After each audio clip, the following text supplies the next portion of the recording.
Assalamualaikum warahmatullahi wabarakatuh. Apa kabar sahabat?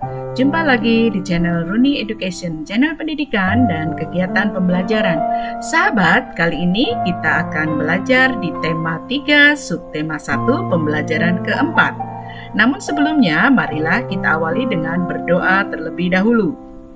Sahabat, jangan lupa ya, selalu biasakan cuci tangan dengan sabun dan air mengalir, baik sebelum maupun sesudah melakukan kegiatan.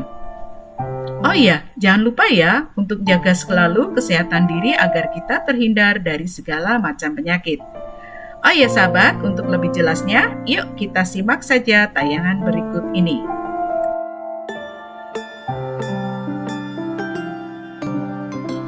Tujuan pembelajaran kita kali ini, yang pertama, setelah kalian membaca teks penemuan listrik, kalian mampu menyebutkan informasi penting dari teks eksplanasi ilmiah dengan mandiri dan mampu mempresentasikan informasi penting dari teks eksplanasi ilmiah dengan peta pikiran secara tepat. Kedua, melalui diskusi, kalian mampu mengidentifikasi contoh manfaat hak dalam kehidupan sehari-hari dengan benar dan menjelaskan pentingnya bertanggung jawab atas hak yang didapat secara rinci. Tahukah kamu siapa penemu lampu pijar? Bagaimana ia menemukannya? Sikap apa yang harus kita contoh darinya? Ayo membaca. Thomas Alva Edison, sang penemu bola lampu pijar. Pernahkah terbayang olehmu hidup tanpa penerangan? Setelah matahari terbenam, tentu akan sulit melakukan kegiatan di luar rumah karena lingkungan yang gelap gulita. Kegiatan di dalam rumah mungkin juga terbatas. Kita patut mensyukuri salah satu penemuan besar yang mengubah dunia, penemuan bola lampu pijar oleh Thomas Alva Edison. Thomas Alva Edison lahir di Milan, Ohio pada tanggal 11 Februari 1847.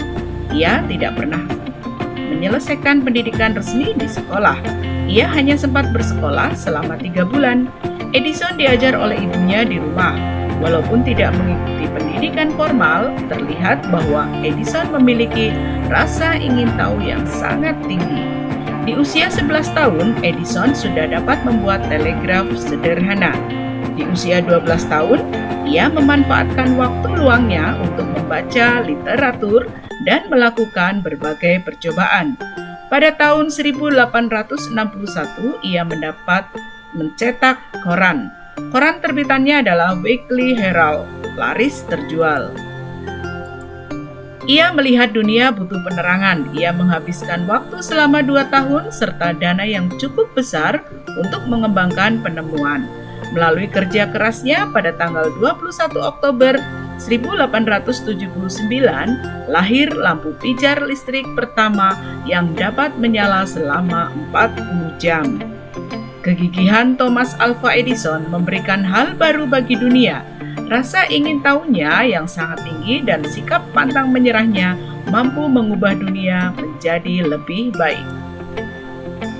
Identifikasi informasi pada teks eksplanasi di atas, kemudian tulislah informasinya dengan grafik seperti berikut ini. Paragraf yang pertama adalah menyampaikan topik masalah, apa yang dibahas pada teks di atas.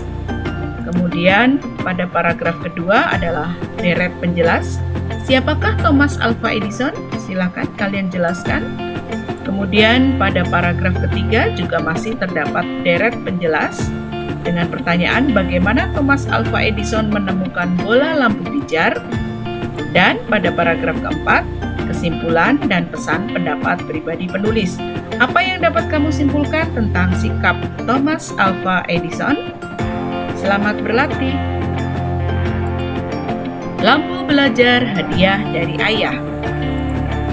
Setiap malam hari pukul 19 hingga pukul 20, Siti dan adiknya selalu belajar. Mereka belajar dengan menggunakan lampu belajar. Lampu belajar itu adalah hadiah dari ayah 6 bulan yang lalu.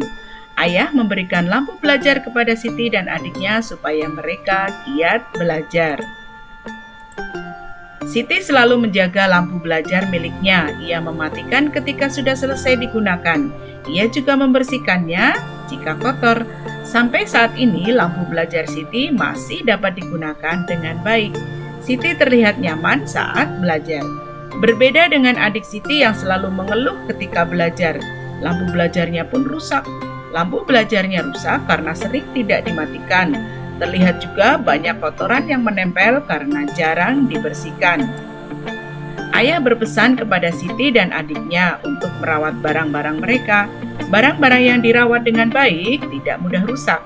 Hal ini membuat barang-barang tersebut dapat dimanfaatkan dalam waktu yang lama. Berdasarkan teks tersebut, diskusikanlah pertanyaan berikut ini. 1. Apakah hak yang didapat oleh Siti? Kedua, apakah hak yang didapatkan oleh adik Siti? Ketiga, apakah Siti telah menggunakan haknya dengan tanggung jawab? 4. Apakah adik Siti telah menggunakan haknya dengan tanggung jawab? Apa manfaatnya ketika kita menggunakan hak kita dengan tanggung jawab?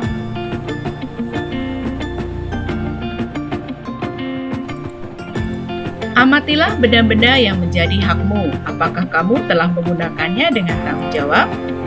Buatlah tabel untuk mencatat semua benda yang menjadi milikmu. Contoh di sini adalah sandal dan sepatu. Silakan kalian isi apa saja benda-benda yang menjadi hak milikmu. Bagaimana kamu menggunakannya? Bagaimana kamu merawatnya? Apakah kamu sudah bertanggung jawab dalam menggunakannya? Lalu, apa manfaatnya ketika kamu bertanggung jawab? Apa yang dapat kamu simpulkan? Apakah kamu sudah menggunakan barang-barangmu dengan bertanggung jawab? Apa manfaat ketika kamu bertanggung jawab terhadap barang-barang yang menjadi hakmu? Apakah kamu sudah bertanggung jawab atas hak yang sudah kamu dapatkan? Ayo kita memahami hak dan kewajiban anak.